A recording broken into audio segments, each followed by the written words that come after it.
going? The Gamers Weekly, back at it again with another Tom Clancy's The Division video, and today we will be doing some campaign masters. Now what this is, it's a new series. We'll be playing through the campaign as our lower level characters. I actually just created mine a couple days ago. Antog's had his for a while, but in case you have a character you'd like to level up for the new expansion, the Underground expansion, this is the guide for you. And if you're starting out and you're a noob to this game, then this is definitely the guide to you. So without further ado, Antog, take it away. Yeah, definitely. So kind of as what Ghost has already said, basically what we're going to be doing, this is going to be kind of the noob's guide to basically how to go about when you're going playing Division. Division is a relatively new game. It's not like super old, but it's not super new at the same time, so it definitely depends on kind of what playstyle you want to start going for, shooting for, if you will, for Tom Clancy's The Division, because there are definitely a lot of playstyles and builds that you can go with, and just kind of this is going to be the videos and kind of discussions on what I would recommend gadgets you try to unlock first, and just kind of simple things like that will eventually help you guys out for the long run. Kind of like Ghost just said, the new expansion came out Underground, so if you guys have a new character or you're just starting out and you have the season pass or something, this will be the guide for you guys to level up as fast as possible. Definitely giving you guys the best tips to getting your loot, being able to craft items. So we're going to start off with some tips. If you guys watched my video last week when we did Tom Clancy's The Division, this was the first ever episode. This will be second episode for Campaign Masters in Tom Clancy's The Division, and I have really enjoyed it. I'm sure Ghost did enjoy it as well. It was really fun to record. Me and him had a pretty good blast doing it, and I definitely recommend rerunning the campaign to any of you guys who haven't done it yet, because it is an amazing campaign. It's definitely kind of like a weird campaign, like it doesn't end, but it ends, so it's just kind of like it's kind of weird how they did it. But I definitely would recommend going back and doing it again if you haven't already. Like I said, if you guys have like a different character you want to level back up again, this will be the quickest way to get it done as fast as possible.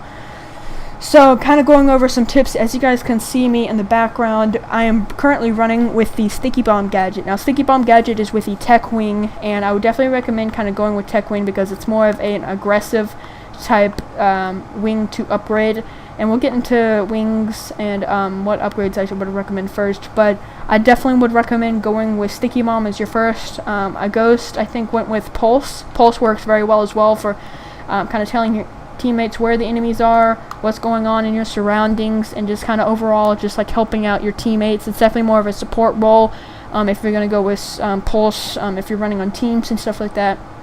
So those would be my tips for starting out with what gadgets you would want to run. If you had anything you'd like to say on this, Ghost, just say away. Yeah, definitely. I would suggest going with either the support role or the Sticky Bomb role, just so you can help your teammates out. And I know that you probably won't be focusing too much on teammates early on in the game, but I think Pulse definitely does come in handy when you're trying to pop those enemies out from behind cover, even if you aren't trying to do that. I guess it's just a really good ability to have in your back pocket just in case, and it's one of the best abilities in my opinion for starting out. Yeah, definitely. So moving on to like my beginner tips for kind of going into end game, if you will, I definitely recommend saving up as many credits as possible. I kind of talked a little bit about this in our first video that we did, but I would definitely recommend saving up credits, and that and crafting materials. Credits are a huge part of the game. They definitely can make or break you with characters and like what you can purchase and things like that. So I would definitely recommend saving up credits as much as possible. Like what I would recommend is if you have a lot of gear that you don't really need, or you have better versions of that gear, you're going to want to like have half of them for selling and half of them to break down for crafting materials, because crafting materials are in a very high need, a very high demand. A lot of people need crafting materials ever since that new patch that they came out with, because it also increases the amount of crafting materials that you need to craft a certain item. So re-rolling your really good weapons is going to be very difficult if you don't have a lot of materials. So that's why I would definitely recommend saving your materials as soon as possible. It would just definitely help you out in the long run. whether it be from being able to craft or re-roll your weapons that you have, armor, getting new armor. A lot of the new gear sets are coming out, and they require a lot of materials to be able to craft. So if you have a lot of crafting materials because you've been saving up in the very beginning, definitely recommend doing that. Same thing with credits. Everything costs credits in this game, so if you have a lot of credits in the beginning, you're going to do very well in endgame. I myself didn't do very well on this. I probably should have taken some of my own advice. I didn't save up my credits. I kept on spending them every single time I got them on like new weapons and stuff that I didn't necessarily need, because I would have just ended up getting a better version of them in a mission that I was doing. But yeah, that's kind of what my beginner starter tips would be for when you're just starting out with the game. Anything you'd like to add, Ghost? Yeah, definitely save up those credits. I know when I first got the credits, I had no idea what the heck they were for. I mean, I had a little bit of idea, but other than that, I was basically clueless, and I just saved mine because I didn't know what they went to. But also, I'd recommend don't challenge enemies as much. I don't know if you guys have this problem, but I just wanted to completely go in and wreck people. And I watched some videos of the Division, like the beta and the alpha, and even the E3 reveal trailer. And I was like, wow, I can just go in there and immediately wreck noobs. No, definitely don't try and do that. And I would highly recommend that you at least get to a higher level before you go into the Dark Zone, which we will talk about in our Dark Zone Adventures video coming this week. But definitely would recommend waiting on some of that higher level activities. Not saying you can't go into PvP or PvE at all. I'm not saying that. I'd just say play through the main missions first and then do some open world stuff. Otherwise, you're just going to be completely wrecked by everyone that you meet, and you could potentially completely wipe out everything that you worked for. Even if especially if you're one of those people who worried about their KD a lot. I didn't really worry about mine in the game, but still, yeah. Yeah, I definitely agree with you, Ghost, on like saving up and waiting before you go into the Dark Zone. Dark Zone is definitely a big part of the game. I think it was like one of the bases that they're going to do the game on. But you definitely want to wait until you are a high enough level to be able to do those types of things, because doing that in the Dark Zone is very difficult. Even if you are high level, there still are a lot of people who are probably going to end up wrecking you, I myself included. And I know like up to level 30, they're all people about your level. But once you have to just level up as much as possible. Even though the Dark Zone will probably end up giving you better loot than the actual missions will, I would still recommend saving up credits, saving up crafting materials, because you don't want to spend them all right away. You want to save them up for end-game. There are a lot of things that you need to do when you're first starting out with this game. It's not the easiest of games to kind of get set up in, but it is still doable, obviously, because me and Ghost have done it. But yeah, that would definitely be my tips on just kind of starting out with the campaign, with Tom Clancy's The Division. There's a lot of stuff that you do need to do, as kind of what I've been saying. But yeah, those would just be kind of my tips. If you had anything else you would like to say, Ghost, just say away. Yeah, I have one more tip for all of you new people to Destiny. Don't worry too much about the Tom high-end. The Division? What did I say? You said Destiny. Oh crap. I'm sorry, we've been talking about Destiny recently. We actually recorded this video, and it didn't go over well because of the audio, but that's beside the point. If you do get this game, don't worry initially about the high ends, I'd say, because they're not going to become important until sort of the end game.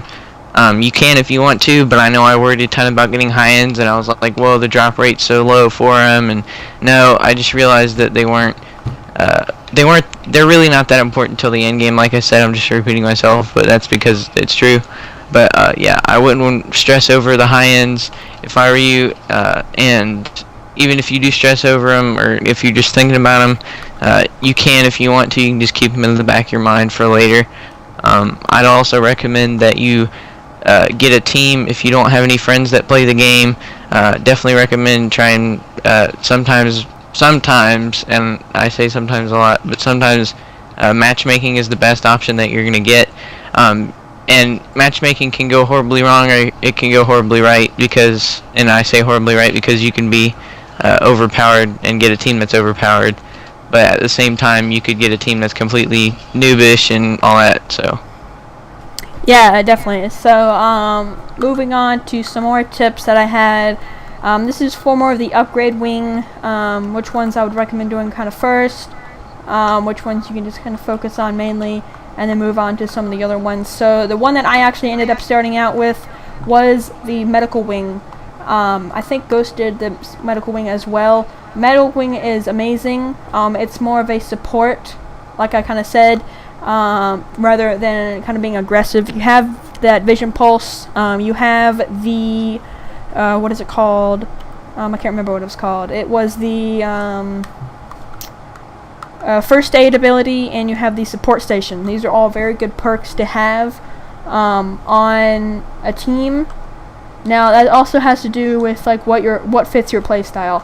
This game is definitely about playstyle, teamwork, and kind of everything in between. If you need to kind of already have a good idea on like what type of playstyle you're comfortable with, because that's going to be the thing that's going to benefit your teammates, anything when you're going into missions and stuff. So if you like to play support, definitely recommend going with medical wing. Same thing for security wing. Security wing is kind of the same thing.